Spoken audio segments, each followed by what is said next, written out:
Hi අද පොඩ්ඩක් වහින දවසක්නේ. අද ඉතින් සීතලත් එක්ක ඒ වැස්සත් එක්ක මට හිතුණා මේ ඉතුරු පිතුරු ටිකක් එකතු කරගෙන පොඩි කෑමක් හදලා බලන්න. අපේ ගෙදර පාන්පෙති 4-5ක් ඉතුරු වෙලා තිබුණා. මට හිතුණා මේ අර ඉන්දියන් කෑමක් තියෙන්නේ ගුලාබ් ජාමුන් කියන්නේ. බලන්න ඒකක් හදලා බලන්න ඕන කියලා. ඉතින් මම ඒ ටිකට ෆ්‍රෙෂ් මිල්ක් ටිකක් දාලා පොඩ්ඩක් ගුලි කරලා ඒක මම පොඩියට බෝල හදාගෙන තෙල්ලේ ටිකක් අරගෙන සාමාන්‍ය ගැඹුරු තෙලේ අපි කට්ලට් බදින්නේ අන්න ඒ වගේ බැද්දා. කට්ලට් වගේම රන්වන් පාට වෙන විදිහටම බැද ගන්න ඕන. ඇත්තටම මේක දකින්නකොට නිකන් කට්ලට් වගේ තමයි. දකිද්දි රැවටෙනවා මුලින්ම පාම්බෝල කියලා කියන්නත් පුළුවන්. පාංගුලි. හැබැයි පාංගුලි කිව්වට ඒ ගුලිය තනිකරම කට්ලට් එක වගේ තමයි.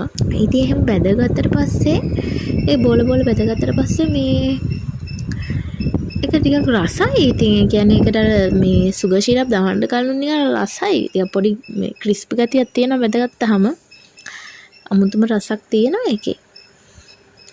මෙන්න මෙහෙම ඉතින් තෙල් වලට දාලා ඒක ටික වෙලාවක් හොඳ රන්වන් පාට වෙනකම් බැදගත්තට පස්සේ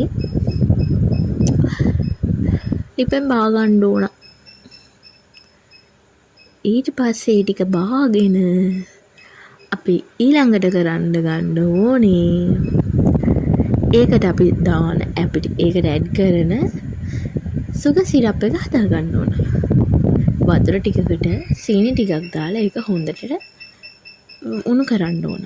වතුර හොඳට නටන් එනකම්ම ඒ සීනි ටික දිය වෙනකම් මේක හොඳට උණු කරන්න ඕන. ඊට පස්සේ උණු කරපු අපි සුගර් සිරප් එක අර බෝල ටික වැහෙනකම්ම උඩින් දාගන්න. මම දන්නේ මම මේ හදන විදිහ හරිද කියලා. මොකද මම ඔය වගේ වීඩියෝ එකක් දැකලා නැහැ. මම දැකලා තියෙන්නේ කනවා එහෙම ගුලාබ් ජාමුන් කියලා හදලා. හැබැයි බ්‍රෙඩ් රෙසිපි කියලා මොන හරි දාපුවම ඔය ගුලාබ් ජාමුන් සීන් එකත් එනවා YouTube එකේ.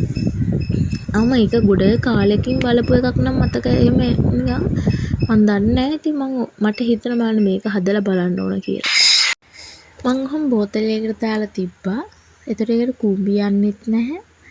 හරි එහෙනම් ඉතින්